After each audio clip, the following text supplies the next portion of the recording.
All right, let's set the scene. We're heading to Denmark, specifically to the cold, windswept castle of Elsinore. This is the world of Shakespeare's most famous play, Hamlet. And trust me, it's a dark one. We're about to dive into a story about a prince, a ghost, and a kingdom that's basically rotting from the inside out. So, let me ask you this. What would you do if a ghost showed up and told you that your uncle murdered your father? I mean, really think about it. Your dad, the king, dies suddenly. Before you can even really grieve, your mom marries your uncle, who then grabs the throne. The whole thing just feels off. And then, one night, you hear about a ghost that looks exactly like your dead father. Yeah, this is the absolutely impossible spot that Prince Hamlet finds himself. Okay, so our story kicks off high up on the castle walls. Picture this. It's midnight, it is bitterly cold, and the guards, they're completely terrified. See, for 2 nights running, they've seen this thing, an apparition, a ghost, just stalking the ramparts. They've even dragged a scholar, a guy named Horatio, up there to see it for himself.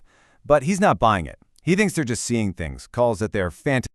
But then, it happens again. A figure steps out of the mist. It's slow, silent, and kind of majestic.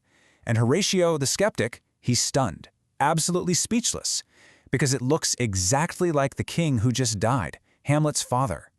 The men are just filled with this mix of fear and, wonder. What on earth could this mean? They don't know, but they all agree on one thing. They have to tell Prince Hamlet. So you've got this spooky, terrifying mystery happening out in the freezing cold, but inside the castle, it is a completely different world. I'm talking total party mode. The halls are buzzing with celebration, there's all this pomp and circumstance. It's a huge, lavish wedding feast. And this right here is where we see the main conflict start to take shape. On one side, you have the new king, Claudius, that's Hamlet's uncle. He's all smiles and backpats, celebrating his super-fast marriage to his brother's widow, Queen Gertrude. And then on the other side, you've got Prince Hamlet. He just can't shake his grief. He's dressed head to toe in black, which really stands out against all the gaudy brilliance of the court. He is just disgusted by how quickly his mom remarried, especially to a guy he thinks is nothing compared to his dad. And if you could get inside Hamlet's head, you'd see how agonizing this all is for him. He remembers his father as this amazing, noble king, but when he looks at his uncle, the new king, all he sees is a drunk, a schemer, a total fraud. I mean, his whole world has been flipped upside down, and his mom's actions, to him, it feels like the ultimate betrayal of his father's memory. So Horatio finds Hamlet and tells him about the ghost, and that very night, Hamlet goes up to the battlements to see for himself. And sure enough, the spirit appears. It doesn't speak, it just motions for him to follow. His friends are begging him, don't go, it could be dangerous.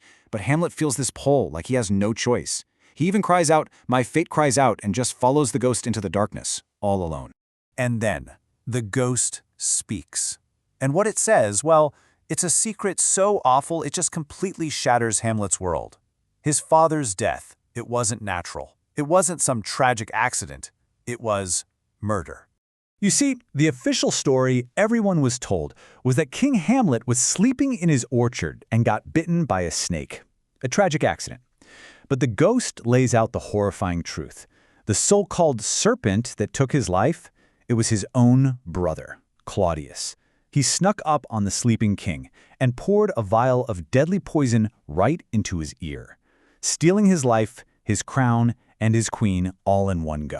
And with that terrible story, the ghost gives Hamlet a command, an impossible burden, really. He has to avenge this foul and most unnatural murder. And the ghost's last words to him, remember me. Well, those 2 words are going to haunt Hamlet and drive pretty much everything he does from this point on.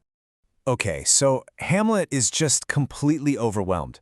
He knows he can't just march up to Claudius, the new powerful king, and point a finger. Claudius is way too cunning for that.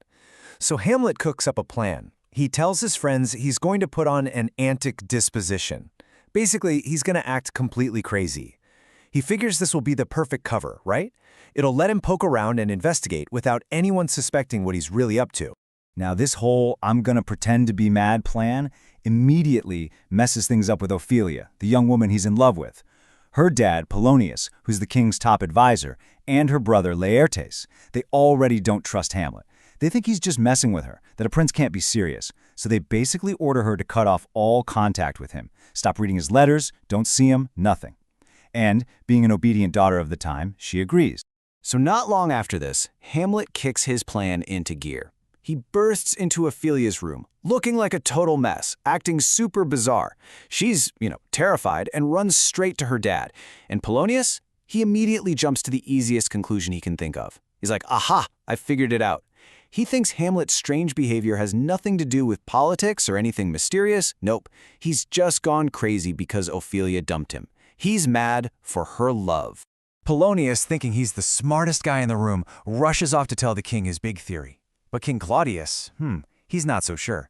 He's a suspicious guy, and he's definitely suspicious of his nephew. So he and the queen call in a couple of Hamlet's old friends from school, Rosencrantz and Guildenstern. Their mission, should they choose to accept it, hang out with Hamlet and spy on him, figure out what's really going on. So with all this spying and suspicion swirling around, an opportunity just falls into Hamlet's lap. A group of traveling actors shows up at the castle, and this gives Hamlet an absolutely brilliant idea, a way to prove the ghost story once and for all. He's going to have them put on a play, but with a special scene that he'll write himself. And guess what the scene's about? Yep, an exact reenactment of the murder. He calls his little play within a play The Mousetrap, and it's designed to do exactly that. Catch a rat. All right, the night of the play is here. The whole court is gathered in the great hall. The king and queen settle into their seats, all smiles, thinking they're in for a nice evening of entertainment. They have no idea what Hamlet is about to unleash. Hamlet, meanwhile, sits with his one trusted friend, Horatio, and tells him, watch the king, watch his face, don't miss a thing. And so the play begins. And right away, the parallels to the ghost story are just undeniable. On stage, you see a king who is deeply loved by his queen. He lies down to take a nap in his garden, and then another man, in the play, it's the king's nephew, creeps in and pours poison right into the sleeping king's ear. Sound familiar? Now, while all this is happening on stage, Hamlet's eyes are glued to Claudius, and he sees it.